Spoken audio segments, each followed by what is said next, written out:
Bagaimana kondisi para aktivis global Sumut Flotilla setelah ditangkap Israel? Kita terhubung dengan aktivis kemanusiaan Indonesia yang tergabung dalam pelayaran global Sumut Flotilla, Muhammad Hussein. Selamat siang, Mas Hussein. Selamat siang, Mbak Lintang. Iya, semoga dalam kondisi sehat. Bagaimana kondisi aktivis yang sempat ditahan dan dideportasi? Ya, dari laporan teman-teman kami di lapangan, baik teman-teman aktivis maupun lawyer yang memang sudah kami siapkan sejak awal sebelum pelayaran, kita sudah siapkan teman-teman lawyer dari lembaga hukum adalah yang namanya adalah dari informasi mereka disebutkan mayoritas aktivis sudah dibebaskan setelah mereka menandatangani surat deportasi dari pihak Israel dan tentu sambil diadvokasi oleh teman-teman lawyer. Kemarin contohnya teman-teman dari Malaysia sudah mendarat di Istanbul bersama para aktivis-aktivis Turki yang juga ditangkap, yang diculik maksud saya. Kemudian juga hari ini dikabarkan sekitar belasan aktivis dari beberapa negara juga dideportasi ke Madrid, Spanyol. Nah, namun masih banyak juga yang belum dibebaskan dari 400 aktivis, masih ada sekitar mungkin 100 lebih yang belum dibebaskan, dan mayoritas dari mereka adalah eh, eh, aktivis yang berasal dari negara-negara Arab dan juga dari kalangan kaum muslimin yang memang sengaja sengaja ditahan lebih lama. Dan juga salah satunya adalah seorang seorang anggota parlemen aktif dari Pakistan yang namanya Dr. Mushtaq, yang sampai saat ini masih berada di penjara Israel. Ya, dia menolak menandatangani surat deportasi, ya karena memang teman-teman seperti Dr. Mushtaq ini meyakini bahwa mereka tidak layak deportasi karena mereka masuk secara legal melalui jalur legal dan menggunakan cara-cara yang dilindungi oleh lembaga internasional.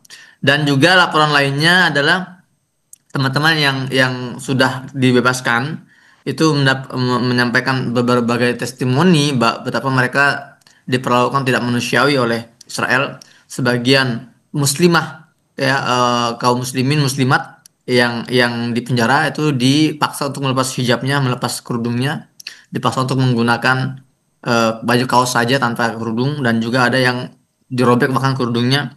Ada juga laporan dari teman-teman lawyer, ada kasus pemukulan terhadap beberapa aktivis yang diculik.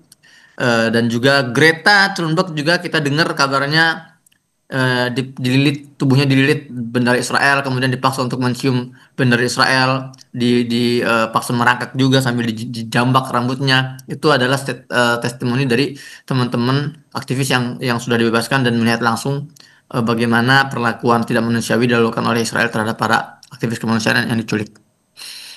Ya, Mas Hussein, kami tahu itu pasti sangat sulit untuk menghadapi posisi itu, untuk mendapatkan kekerasan-kekerasan seperti itu dan perbuatan yang tidak menyenangkan. Tapi bagaimana dampak psikologisnya sejauh ini, pantauan Anda dari penangkapan ini terhadap para aktivis, terutama mengingat ancaman sebelumnya dari pejabat Israel yang menyebut mereka sebagai pendukung terorisme? Iya, jadi framing narasi seperti itu sudah kita dengar sejak 2 bulan terakhir ketika saya masih di Tunisia, detik-detik menjelang pelayaran sampai ketika kita berlayar pun, framing narasi bahwa kami ini adalah aktivis humanitarian yang tidak netral, kami dianggap ya digerakkan oleh gerakan Hamas, ya itu semua kami paham lah, itu permainan mereka, permainan si war mereka yang mereka persiapkan sejak awal untuk menjustifikasi penyerangan mereka terhadap kapal-kapal kami, kapal-kapal GSF.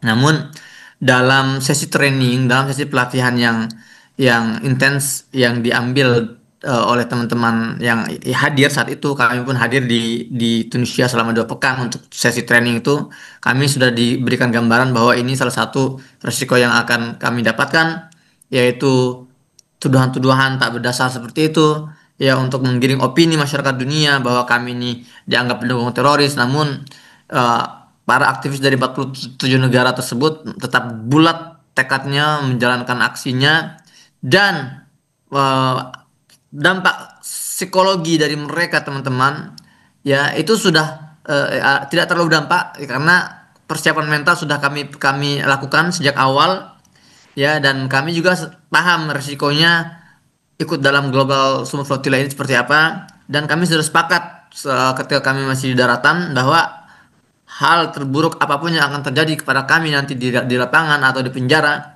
tidak mungkin bisa lebih buruk daripada apa yang sudah dirasakan oleh warga Gaza dalam 2 tahun terakhir. Jadi alhamdulillah semangat mereka masih terlihat antusias, termotivasi, bahkan teman-teman sudah mempersiapkan dari sekarang untuk gelombang selanjutnya kembali melakukan perjalanan menembus Gaza. Berarti resiko-resiko itu memang sudah dipersiapkan jauh-jauh sebelumnya begitu Mas Hussein. Tapi saya mau mengonfirmasi bantuan-bantuan yang sudah disiapkan juga untuk diantar berarti gagal tersampaikan begitu dengan adanya pencekatan dari tentara Israel ini atau seperti apa Mas Hussein? Ya, jadi sudah dikonfirmasi bahwa bantuan-bantuan yang sudah kita siapkan dan kita bawa dengan kapal-kapal kita ini ikut dibajak oleh Israel. Jadi setelah kapal-kapal 42 kapal yang berlayar, 40 dibajak, ada dua yang akhirnya kita selamatkan, kita kondisikan. 40 kapal ini isinya tidak hanya para aktivis tapi juga bantuan-bantuan kemanusiaan yang sudah kita persiapkan. Semua saat ini kondisinya sedang dalam bajakan Israel, sedang sedang dalam pengawasan Israel, dan kita tidak tahu. Dan biasanya tradisinya Israel itu kalau sudah membajak kapal dan isinya, biasanya mereka tidak akan kembalikan dan mereka akan biarkan bantuan-bantuan tersebut rusak atau expire. Ya, yang penting bagaimana misi mereka dari awal adalah jangan sampai bantuan-bantuan ini sampai ke tangan warga Gaza yang sedang membutuhkan, dan itu bukan hal baru. Mengingat kita juga tahu ada belasan ribu kontainer logistik kemanusiaan yang sudah berbulan-bulan ini terbengkalai di perbatasan Mesir karena Israel melarang otoritas Mesir untuk membuka perbatasan Rafah dan melarang bantuan-bantuan tersebut sampai ke Gaza. Jadi kalau kita melihat track recordnya, historinya, ini hal biasa yang dilakukan oleh Zionis, yaitu menjaga agar bantuan-bantuan kemanusiaan tidak bisa masuk ke dalam wilayah Gaza. Baik Mas Hussein, kita harapkan para aktivis di seluruh dunia yang sedang ditangkap begitu oleh Israel yang mendapatkan perbuatan tidak menyenangkan dikuatkan fisik dan mentalnya sehingga bisa segera dilepaskan, dan aksi-aksi kemanusiaan lainnya bisa kita lanjutkan kembali untuk segera mengirimkan bantuan seutuhnya ke Palestina sehingga bisa dimanfaatkan dengan baik. Terima kasih Muhammad Lutfi Hussein, aktivis kemanusiaan Indonesia telah berbincang dengan kami.